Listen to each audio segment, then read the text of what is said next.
Misery by Anton Chekhov. To whom shall I tell my grief? The twilight of evening. Big flakes of wet snow are whirling lazily about the street lamps which have just been lighted, and lying in a thin, soft layer on roofs, horses' backs, shoulders, caps. Iona Potapov, the sledge driver, is all white like a ghost. He sits on the box without stirring, bent as double as the living body can be bent. If a regular snowdrift fell on him, it seems as though even then he would not think it necessary to shake it off. His little mare is white and motionless too. Her stillness, the angularity of her lines, and the stick-like straightness of her legs make her look like a half-penny gingerbread horse. She is probably lost in thought. Anyone who has been torn away from the plow, from the familiar gray landscapes, and cast into this slow, full of monstrous lights, of unceasing uproar and hurrying people, is bound to think. It is a long time since Iona and his nag have budged. They came out of the yard before dinner time, and not a single fare yet. But now the shades of evening are falling on the town. The pale light of the street lamps changes to a vivid color, and the bustle of the street grows noisier. Sledge to Vyborgskaya, Iona hears. Sledge. Iona starts, and through his snow-plastered eyelashes sees an officer in a military overcoat with a hood over his head. To Vyborgskaya, repeats the officer. Are you asleep? To Vyborgskaya. In token of assent, Iona gives a tug at the reins which sends cakes of snow flying from the horse's back and shoulders. The officer gets into the sledge. The sledge driver clicks to the horse, cranes his neck like a swan, rises in his seat, and more from habit than necessity brandishes his whip. The mare cranes her neck too, crooks her stick-like legs, and hesitatingly sets of. Where are you shoving, you devil? Iona immediately hears shouts from the dark mass shifting to and fro before him. Where the devil are you going? Keep to the right. You don't know how to drive. Keep to the right, says the officer angrily. A coachman driving a carriage swears at him. A pedestrian crossing the road and brushing the horse's nose with his shoulder looks at him angrily and shakes the snow off his sleeve. Iona fidgets on the box as though he were sitting on thorns, jerks his elbows, and turns his eyes about like one possessed, as though he did not know where he was or why he was there. What rascals they all are, says the officer jocosely. They are simply doing their best to run up against you or fall under the horse's feet. They must be doing it on purpose. Iona looks as his fare and moves his lips. Apparently he means to say something, but nothing comes but a sniff. What, inquires the officer. Iona gives a wry smile and, straining his throat, brings out huskily, my son. My son died this week, sir. What did he die of? Iona turns his whole body round to his fare and says, Who can tell? It must have been from fever. He lay 3 days in the hospital and then he died. God's will. Turn round, you devil, comes out of the darkness. Have you gone cracked, you old dog? Look where you are going. Drive on, says the officer. We shan't get there till tomorrow going on like this. Hurry up. The sledge driver cranes his neck again, rises in his seat, and with heavy grace swings his whip. Several times he looks round at the officer, but the latter keeps his eyes shut and is apparently disinclined to listen. Putting his fare down at Vyborgskaya, Iona stops by a restaurant and again sits huddled up on the box. Again the wet snow paints him and his horse white. 1 hour passes, and then another. 3 young men, 2 tall and thin, 1 short and hunchbacked, come up, railing at each other and loudly stamping on the pavement with their galoshes. Cabby, to the police bridge, the hunchback cries in a cracked voice. The 3 of us, 20 kopecks. Iona tugs at the reins and clicks to his horse. 20 kopecks is not a fair price, but he has no thoughts for that. Whether it is a ruble or whether it is 5 kopecks does not matter to him now so long as he has a fare. The 3 young men, shoving each other and using bad language, go up to the sledge, and all 3 try to sit down at once.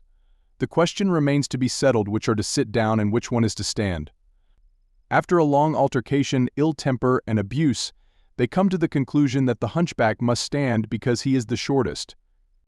Well, drive on, says the hunchback in his cracked voice, settling himself and breathing down Iona's neck. Cut along. What a cap you've got, my friend. You wouldn't find a worse one in all Petersburg. He, laughs Iona. It's nothing to boast of.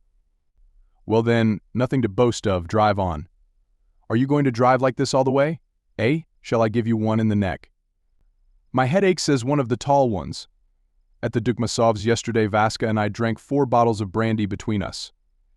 I can't make out why you talk such stuff, says the other tall one angrily. You lie like a brute. Strike me dead. It's the truth. It's about as true as that a louse coughs. He grins, Iona. Merry gentlemen, T-foo. The devil take you, cries the hunchback indignantly. Will you get on, you old plague, or won't you? Is that the way to drive? Give her one with the whip, hang it all, give it her well. Iona feels behind his back the jolting person and quivering voice of the hunchback. He hears abuse addressed to him, he sees people, and the feeling of loneliness begins little by little to be less heavy on his heart. The hunchback swears at him till he chokes over some elaborately whimsical string of epithets and is overpowered by his cough. His tall companions begin talking of a certain Nadyezhda Petrovna. Iona looks round at them. Waiting till there is a brief pause, he looks round once more and says, This week ere my ear son died. We shall all die, says the hunchback with a sigh, wiping his lips after coughing. Come, drive on. Drive on. My friends, I simply cannot stand crawling like this. When will he get us there? Well, you give him a little encouragement, one in the neck. Do you hear, you old plague? I'll make you smart. If one stands on ceremony with fellows like you, one may as well walk. Do you hear, you old dragon, or don't you care a hang what we say? And Iona hears rather than feels a slap on the back of his neck. He laughs. Merry gentlemen, God give you health. Cabman, are you married, asks one of the tall ones. Aye, he. Merry gentlemen, the only wife for me now is the damp earth, ho. Dot the grave, that is. Here my son's dead and I am alive. It's a strange thing, death has come in at the wrong door. Instead of coming for me, it went for my son. And Iona turns round to tell them how his son died, but at that point the hunchback gives a faint sigh and announces that, thank God. They have arrived at last. After taking his 20 kopecks, Iona gazes for a long while after the revelers, who disappear into a dark entry. Again he is alone, and again there is silence for him. The misery which has been for a brief space eased comes back again, and tears his heart more cruelly than ever. With a look of anxiety and suffering, Iona's eyes stray restlessly among the crowds moving to and fro on both sides of the street. Can he not find among those thousands someone who will listen to him? But the crowds flit by heedless of him and his misery. His misery is immense, beyond all bounds. If Iona's heart were to burst and his misery to flow out, it would flood the whole world, it seems, but yet it is not seen. It has found a hiding place in such an insignificant shell that one would not have found it with a candle by daylight. Iona sees a house porter with a parcel and makes up his mind to address him. What time will it be, friend, he asks. Going on for 10. Why have you stopped here? Drive on. Iona drives a few paces away, bends himself double, and gives himself up to his misery. He feels it is no good to appeal to people. But before 5 minutes have passed, he draws himself up, shakes his head as though he feels a sharp pain, and tugs at the reins. He can bear it no longer. Back to the yard, he thinks. To the yard. And his little mare, as though she knew his thoughts, falls to trotting.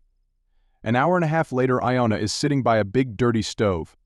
On the stove, on the floor, and on the benches are people snoring. The air is full of smells and stuffiness. Iona looks at the sleeping figures, scratches himself, and regrets that he has come home so early.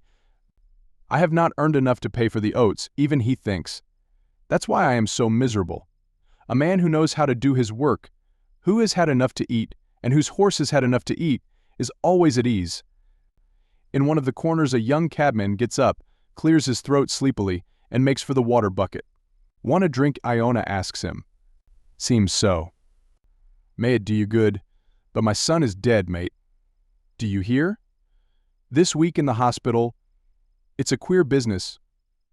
Iona looks to see the effect produced by his words, but he sees nothing. The young man has covered his head over and is already asleep. The old man sighs and scratches himself. Just as the young man had been thirsty for water, he thirsts for speech. His son will soon have been dead a week, and he has not really talked to anybody yet. He wants to talk of it properly, with deliberation. He wants to tell how his son was taken ill, how he suffered, what he said before he died, how he died. He wants to describe the funeral, and how he went to the hospital to get his son's clothes. He still has his daughter Anastasia in the country, and he wants to talk about her too. Yes, he has plenty to talk about now. His listener ought to sigh and exclaim and lament, it would be even better to talk to women. Though they are silly creatures, they blubber at the first word.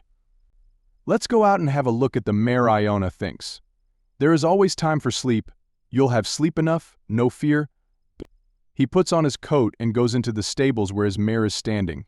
He thinks about oats, about hay, about the weather. He cannot think about his son when he is alone. To talk about him with someone is possible, but to think of him and picture him is insufferable anguish. Are you munching? Iona asks his mare, seeing her shining eyes. There, munch away, munch away. Since we have not earned enough for oats, we will eat hay. Yes, I have grown too old to drive. My son ought to be driving, not I. He was a real cabman. He ought to have lived. Iona is silent for a while, and then he goes on. That's how it is, old girl. Kuzma Ionitch is gone. He said goodbye to me. He went and died for no reason.